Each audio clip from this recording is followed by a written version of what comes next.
नमस्कार। आज हम बात करने वाले हैं हरित क्रांति की। एक ऐसी कहानी जिसमें जबरदस्त इनोवेशन है, एक बड़ी जीत है, पर साथ ही कुछ ऐसे नतीजे भी हैं जिनकी उम्मीद किसी ने नहीं की थी। ये वो कहानी है जिसने दुनिया को भूखमरी से तो बचाया, लेकिन उसकी एक कीमत चुकानी पड़ी। तो सवाल यही उठता है कि आखिर हमने एक इतने बड़े वैश्विक अकाल को शुरू होने से पहले ही रोक कैसे दिया।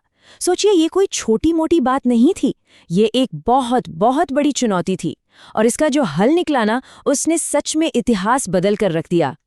तो आज हम इस पूरी कहानी को 4 हिस्सों में देखेंगे।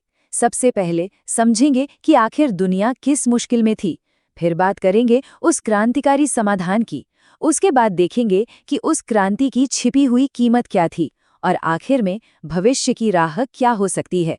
तो चलिए शुरू करते हैं। तो चलिए कहानी की शुरुआत करते हैं 20वीं सदी के बीच से।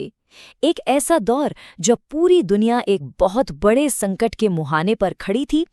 देखिए, हो ये रहा था कि दुनिया की आबादी तो बहुत तेजी से बढ़ रही थी, पर खाना उगाने के हमारे तरीके वही पुराने थे।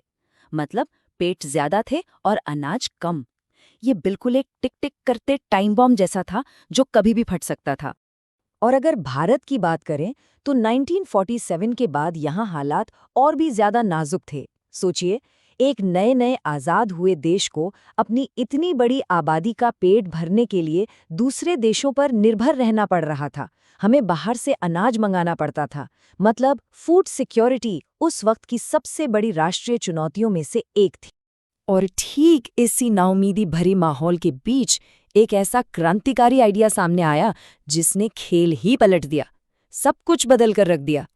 इसी को नाम दिया गया हरित क्रांति। इसके पीछे नॉर्मन बोरलॉग और भारत में MS स्वामीनाथन जैसे महान वैज्ञानिकों का दिमाग था। ये असल में खेती करने के तरीकों में एक साइंटिफिक रेवोल्यूशन था। बस एक ही लक्ष्य था, पैदावार को किसी भी तरह बढ़ाना, ज्यादा से ज्यादा अनाज उगाना। अब इंटरेस्टिंग बात यह है कि ये क्रांति किसी एक जादू की छड़ी से नहीं हुई। ये असल में 3 चीज़ों का एक पैकेज था। पहली चीज़, हाई यील्डिंग वैरायटी, यानी ज़्यादा पैदावार देने वाले बीज। दूसरी चीज़, उन बीजों को ताकत देने के लिए केमिकल फर्टिलाइजर्स और कीटनाशक। और तीसरी और बहुत ज़रूरी चीज़, पानी की कमी पूरी करने के लिए बेहतर सिंचाई के तरीके। और इसके नतीजे, सच कहूं तो नतीजे चौंकाने वाले थे। जरा सोचिए, सिर्फ 10 साल के अंदर 1960s से 1970s के बीच भारत में गेहूं का उत्पादन डबल से भी ज्यादा हो गया। ये किसी चमत्कार से कम नहीं था। और इसका सीधा नतीजा ये हुआ कि भारत जैसे देश खाने के मामले में आत्मनिर्भर हो गए। Food self sufficiency. अब हमें किसी के आगे हाथ फैलाने की जरूरत नहीं थी। अपने लोगों का पेट हम खुद भर सकते थे। ये एक बहुत बहुत बड़ी राष्ट्रीय कामयाबी थी। लेकिन जैसा कहते हैं ना, हर सिक्के के 2 पहलू होते हैं। इस जबरदस्त कामयाबी के पीछे कुछ ऐसी कीमतें भी थीं जो हमें चुकानी पड़ी और जिनके बारे में बात करना आज बहुत जरूरी है। ये क्रांति असल में एक 2-धारी तलवार की तरह थी। एक तरफ तो हमें खाद्य सुरक्षा मिली, आर्थिक तरक्की हुई, लेकिन दूसरी तरफ इसका खामियाजा हमारे पर्यावरण को भुगतना पड़ा और समाज में अमीर और गरीब के बीच की खाई और भी गहरी हो गई। हुआ ये कि इस जबरदस्त खेती का हमारी प्रकृति पर बहुत बुरा असर पड़ा। केमिकल फर्टिलाइजर्स और कीटनाशकों के अंधाधुंध इस्तेमाल ने हमारी मिट्टी की जान निकाल दी, नदियों के पानी को जहरीला बना दिया, और तो और जमीन के नीचे का पानी, हमारा ग्राउंड वाटर, वो भी तेजी से खत्म होने लगा। और सामाजिक तौर पर देखें तो इसका फायदा हर किसी को बराबर नहीं मिला। जो बड़े किसान थे, जिनके पास पैसा था, जमीन थी, वो तो और अमीर हो गए, लेकिन बेचारे छोटे किसान और पीछे छूट गए। यही हाल राज्यों का भी हुआ। पंजाब, हरियाणा जैसे इलाकों ने तो खूब तरक्की की, पर पूर्वी भारत जैसे क्षेत्र इस दौड़ में काफी पिछड़ गए। तो कुल मिला के बात यह है कि हरित क्रांति के फायदे सब तक एक बराबर नहीं पहुंचे। इससे दौलत और आमदनी का फर्क और बढ़ गया। मतलब कामयाबी तो मिली, पर वो सबके लिए नहीं थी, और इसने समाज में नई तरह की दरारें पैदा कर दी।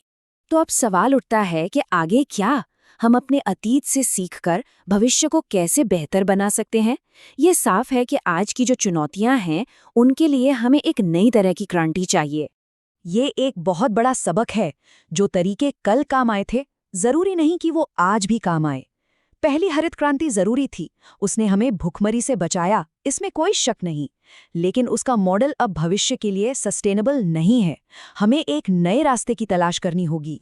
और उसी नए रास्ते को दूसरी हरित क्रांति या एवरग्रीन रेवोल्यूशन का नाम दिया जा रहा है। अब इसका फोकस सिर्फ पैदावार बढ़ाना नहीं है, इसका लक्ष्य है सस्टेनेबल प्रैक्टिस, यानी खेती के ऐसे तरीके अपनाना जो हमारे पर्यावरण को नुकसान न पहुंचाएं, जैसे कि ऑर्गेनिक फार्मिंग, कंजर्वेशन एग्रीकल्चर। ये असल में हमारी पिछली गलतियों से सीखने की एक कोशिश है। तो इस नई क्रांति के लक्ष्य कहीं ज्यादा बड़े और गहरे हैं। पहला, हमें पैदावार तो ज्यादा चाहिए पर पर्यावरण की कीमत पर नहीं। दूसरा, इसका फायदा समाज के हर किसान तक पहुंचे, चाहे वो छोटा हो या बड़ा। और तीसरा, हमारी खेती इतनी मजबूत बने कि वो क्लाइमेट चेंज के असर को भी झेल सके। और यहीं पर आकर हम एक बहुत बड़े सवाल के सामने खड़े हो जाते हैं। क्या अगली हरित क्रांति दुनिया का पेट भी भर सकती है और साथ ही साथ हमारे इस प्लैनेट को बचा भी सकती है? सच पूछिए तो ये हमारे दौर की सबसे बड़ी चुनौती है, तरक्की और प्रकृति के बीच एक सही संतुलन बनाना। और इस सवाल का जवाब ही हमारी आने वाली पीढ़ियों का भविष्य तय करे।